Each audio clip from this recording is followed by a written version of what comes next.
Of the Latin American Social Forum here in Sydney, and a supporter of WikiLeaks and Assange, and perhaps, he might, as many people have said to me today, remind us all that we could be writing to President Correa of Ecuador to urge him to favourably consider Julian Assange's application for asylum. Thank you, Fred.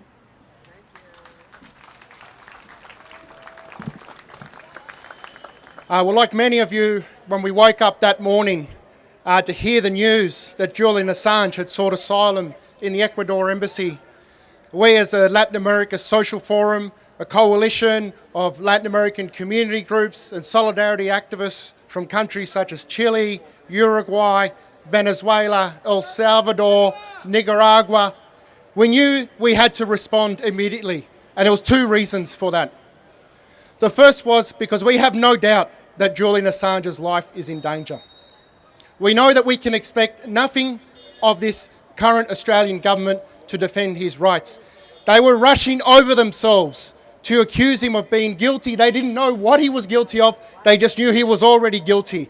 The federal police had to then tell him that actually he had committed no crime. But yet the persecution of Julian Assange by the Australian government continues. Julian knew that, and he knew he had to find asylum somewhere else.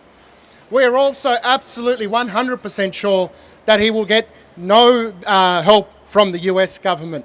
As Latin American solidarity activists, we know of the long history of attempts to silence, assassinate, kill individuals and entire peoples that have tried to rise up against US imperialism, against the role of the US in Latin America. Military dictatorships that have come on the backs of tens of thousands of people being killed, all of them funded by the US. Why on earth wouldn't they want to get Assange? And I think Rafael Correa, in his interview with Julian Assange, summed it up very nicely as to why the US hates Assange so much.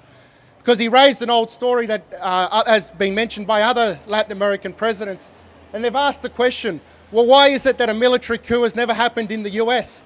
And the simple answer is it's because there's no US embassy in Washington.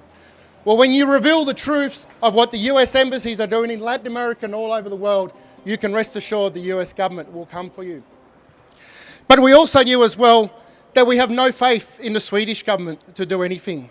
And we have a very specific case study of why we do not trust the Swedish government in any way to protect the rights of Julian Assange.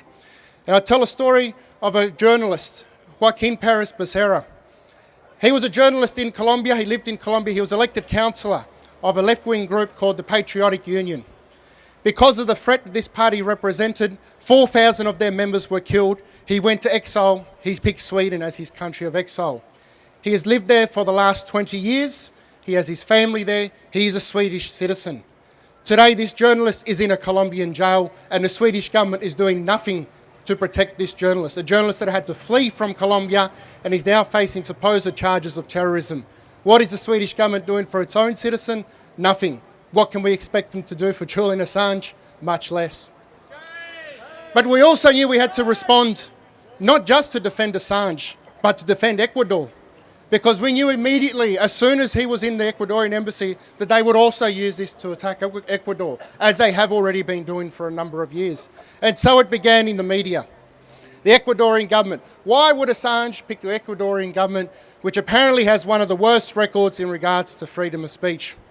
Well, we really know when the corporate media speaks about freedom of speech, what they're really talking about is their ability to control what is able to be said and not heard. And the Ecuadorian government has very much been leading the way in breaking down this corporate power.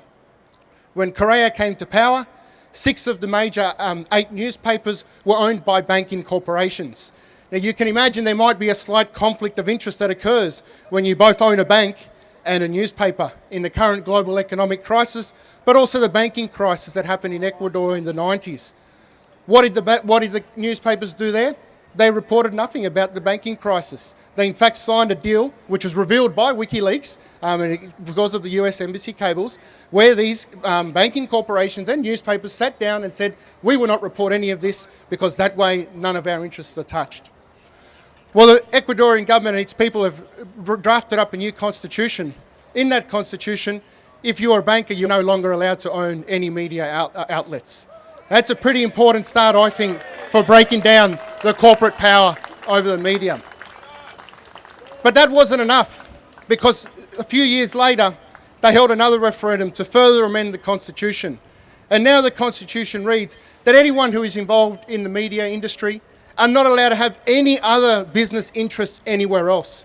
Because of course, once you do start to have other business interests, maybe someone like Gina Reinhardt, this is obviously going to become an issue when you begin to report on that. Yep.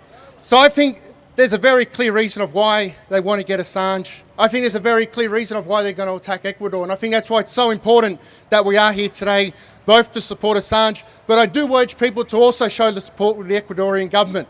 Let's show them that millions of people around the world are willing to support them if they take the defiant stand of basically saying to the US, we don't care, we are going to defend Assange, we are going to give him asylum. We know we need to do that, we need to continue to do that, but I think we need to do one more thing as well.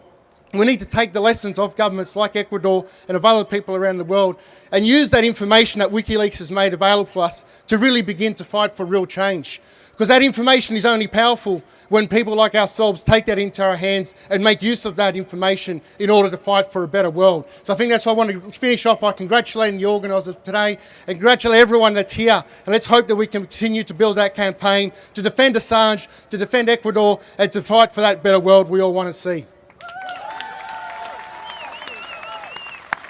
Thank you, Fred.